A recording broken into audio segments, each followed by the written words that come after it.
These are the things needed when you're going to repair a lace wig. You need hair, of course the lace wig, a wig block, a mannequin stand on a tripod, scissors, a ventilating needle, and a comb. Before you start repairing any lace wig, always make sure that the hair is shampooed and clean. And I like to do that before I do a repair. I don't like to do the repair then shampoo. I like to make sure it's clean and product free before I start repairing. So today, what I'm going to do on this particular glueless lace wig is I'm going to go in and the spots that have thinned from natural wear and tear, I'm going to go in and I'm going to ventilate some hair back in it. So what you do is you go through and you start looking for the spots that are genuinely thin. Like there's a spot.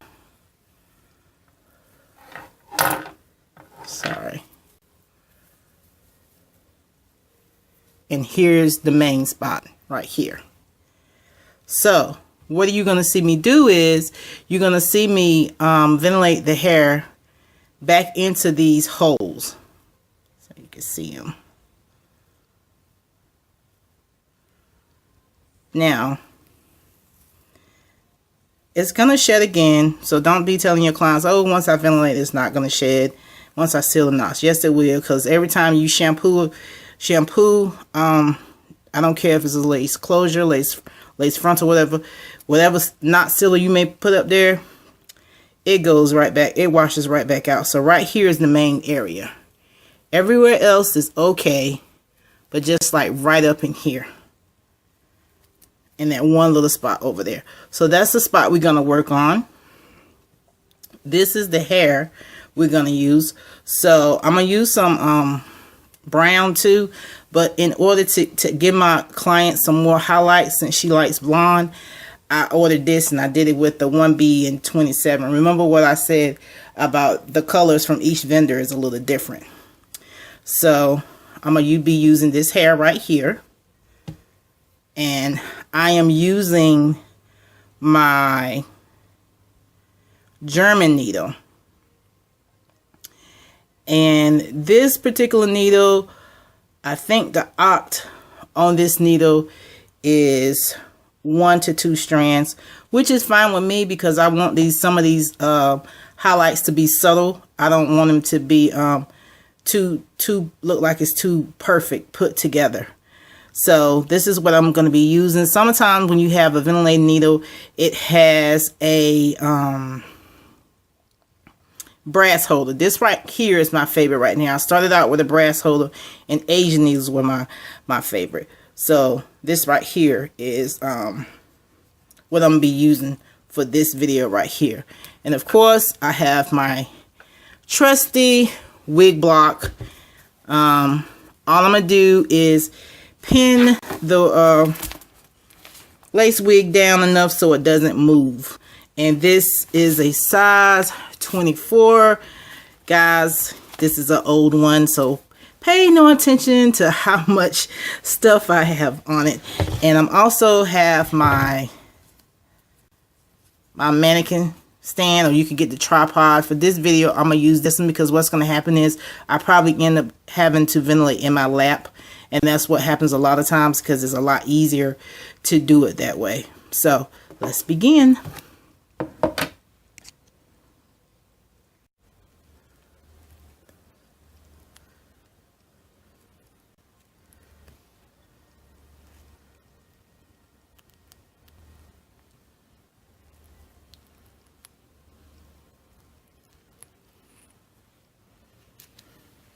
Every now and then, I'll kind of comb it down to see where I'm at with my highlights, because I don't want them to be unnatural looking. And I'm going to go back in with some 1B2, but I'm trying to just see how the hair is going to look with it. I want it to look natural as possible. That's what I want.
Like I said, this can get a little redundant, but you gotta have some patience when you're ventilating. You can't,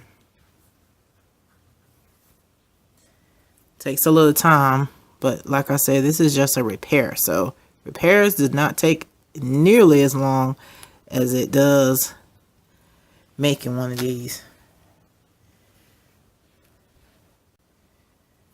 But if you could notice how quick it is filling in, and that's just by me doing sparingly with 2 or 3 strands. And I'm trying to make that one highlight a little more pronounced. That's why it seems like I'm in the same area, but I keep picking up little different areas in the same area where the highlight is at.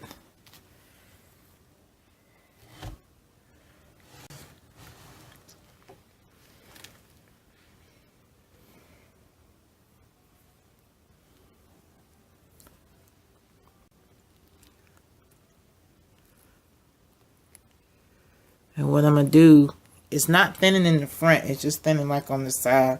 So I think this is the side my client must brush the most or something. Because everything else is like, I'll fill that in a little bit. I'm not going to fill it in all the way. Because I want it to look realistic.